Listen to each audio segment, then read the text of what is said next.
Oh, diikat dia.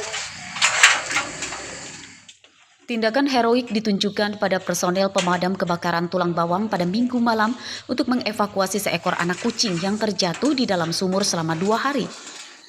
Nih, Sambil megang ini nih. tambang itu kuatnya. Tambang ini nih. Pegang tambang dulu. Tambang ini semua. Nah, biar anak ini kalau jatuh. Anak kucing itu adalah milik Saiful Akrobul Kodri, seorang warga desa Tunggal Warga, Kecamatan Banjar Agung.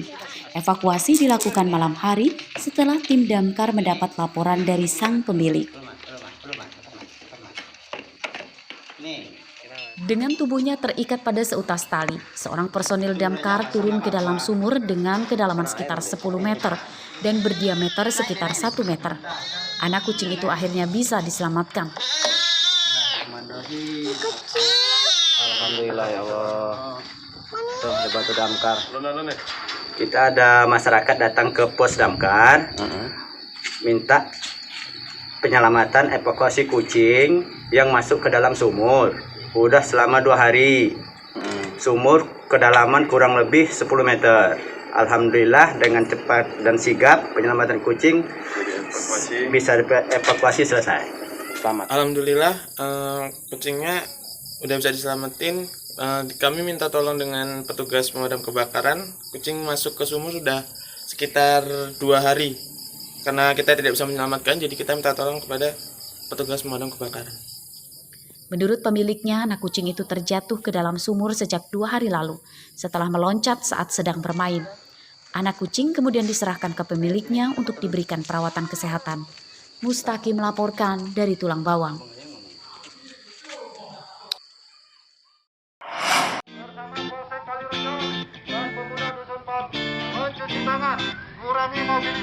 Tidak mau kehilangan akal menghadapi warga yang membandel, personil Polsek Kalirejo Lampung Tengah membawa peti mati dan Satgas Pemakaman COVID-19 berkeliling kampung untuk menyosialisasikan protokol kesehatan. Ia adalah Aibda Omri Situmorang, Babin Kamtipmas Desa Sendang Agung, Kecamatan Kalirejo. Hampir setiap hari ia berkeliling dengan mobil jenis pickup untuk mengingatkan masyarakat pentingnya protokol kesehatan melalui pengeras suara yang dibawanya.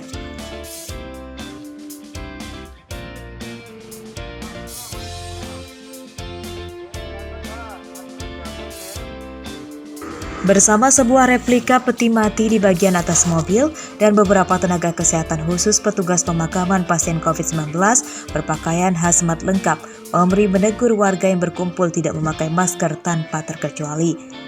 Penyebaran virus COVID-19. Kepada ibu agar tetap menggunakan masker.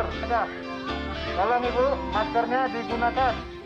Saat berkeliling pada Senin siang, Omri seorang diri membubarkan warga yang berkumpul sedang bermain balapan burung dara. Beberapa orang diberikan sanksi push up karena tidak memakai masker. Kenalkan ke warga, ke masyarakat, memberitahukan ke masyarakat dengan alat peraga peti mati yang digunakan untuk pemakaman bagi jenazah yang terpapar COVID-19, termasuk tim pemakaman yang selalu lengkap dengan menggunakan APD. Jadi saya harap dengan kegiatan ini bisa lebih mengena ke masyarakat. Jadi masyarakat tahu bahwa COVID itu ada, COVID-19 itu ada. Virus itu berbahaya. Upaya yang dilakukan Omri mendapat respon baik dari Kapolsek Kalirejo. Ide kreatif yang dilakukan Aibda Omri itu karena masyarakat sudah banyak yang mengabaikan protokol kesehatan. Kreatif bahwa membuat peti mati untuk penanganan COVID, bahwa kreasi mereka untuk edukasi kepada masyarakat Sendang Agung agar mentaati protokol kesehatan, bahwa bahaya COVID itu betul-betul membahayakan baik itu di masyarakat, keluarga itu sendiri.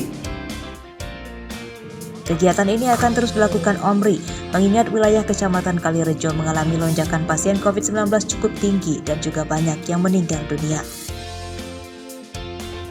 Aris Susanto melaporkan dari Lampung Tengah.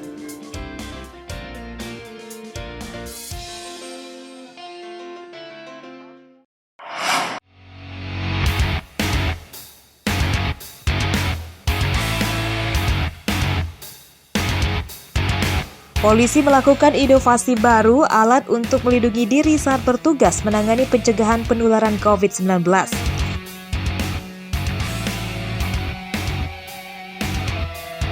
Ya, terbaru adalah thermal helmet atau helm untuk mendeteksi suhu tubuh orang lain. Helm ini juga disebut sebagai helm Hanuang.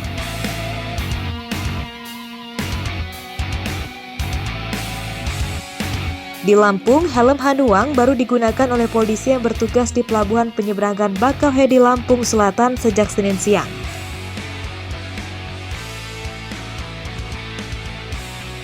Helm Hanuang yang disambungkan ke ponsel dan menggunakan aplikasi khusus mampu mendeteksi suhu tubuh orang lain dari jarak jauh sampai dengan 7 meter, sehingga akan mengurangi kontak langsung antara petugas dengan masyarakat yang diperiksa.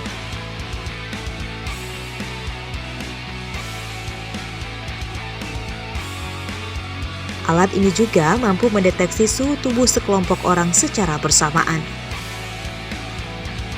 Kami Polres Lampung Selatan berinovasi tentang helm Hanuang. Jadi kita perkenalkan helm Hanuang ini bermanfaat bagi rekan-rekan kita yang akan melaksanakan tugas khususnya nanti di GSKP untuk melihat daripada warga-warga kita yang akan melakukan penyeberangan sehingga tidak secara langsung bersentuhan.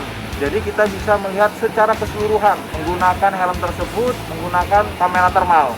Harapan Inovasi alat pelindung diri ini bagian dari upaya petugas agar terhindar dari penularan COVID-19 saat sedang menjalankan tugas. Selama pandemi COVID-19, sudah banyak dari kalangan tenaga kesehatan, tentara, polisi, pejabat, dan tim Satgas lainnya yang sedang menjalankan tugas malah tertular COVID-19. Salah satu penyebab utama petugas tertular karena bersentuhan atau kontak langsung dengan pasien COVID-19. Aris Susanto melaporkan dari Lampung Selatan.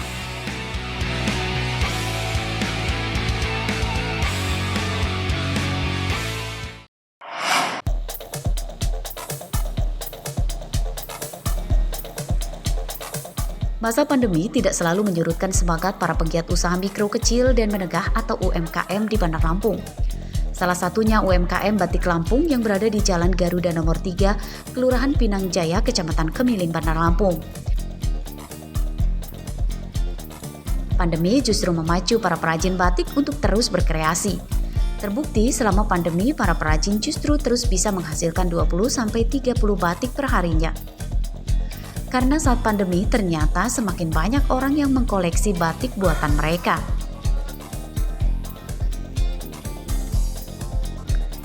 Andri Saprianto, pemilik usaha mengatakan kini lebih fokus menjual hasil kerajinan batik melalui daring. Terlebih di masa pandemi yang menyesuaikan dengan transaksi secara digital justru lebih memudahkan.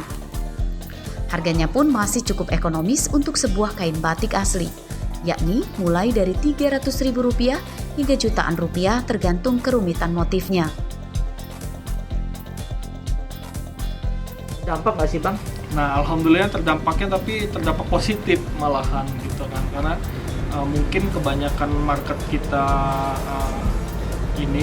instansi, jadi mungkin anggarannya tadinya harusnya dipakai kunjungan kerja ataupun apa, jadi larinya ke batik gitu kan untuk seragaman gitu.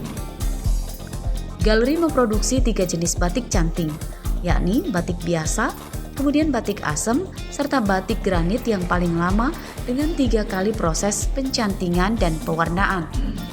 Emak-emak perajin batik dalam sehari bisa menghasilkan 1 kain batik canting dengan upah sekitar Rp80.000–100.000 tergantung dari tingkat kesulitan. Sementara pewarnaan batik dikerjakan dengan orang yang berbeda.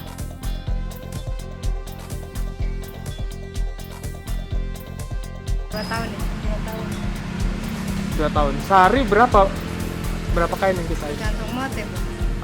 Motif yang paling susah berapa? Satu kan. Sehari satu motif yang susah itu ya? Satu kain ya? Kadang nggak selesai. Kadang nggak selesai. Di sana nih, kayak pensilnya ini. Habis itu kan setelah ini kan kosong. Ini tuh kan kosong. Nah itu kita kreatif sendiri, kreasi sendiri. Untuk ngisinya itu ya? Desain namanya. Setelah itu baru diwarnain ya? Iya, habis diwarnain baru di waterbath. Itu termasuk pekerjaan ibu kan? Bukan. Kita cuma hanya pencantingan aja. Oke. Kain batik dibuat dengan cara tradisional. Setiap hari sekitar 26 perajin batik canting mengerjakan berbagai motif batik. Mereka diberdayakan dari warga sekitar, sementara seluruh bahan bakunya diperoleh dari Solo. Jeffrey Arifin melaporkan dari Bandar Lampung.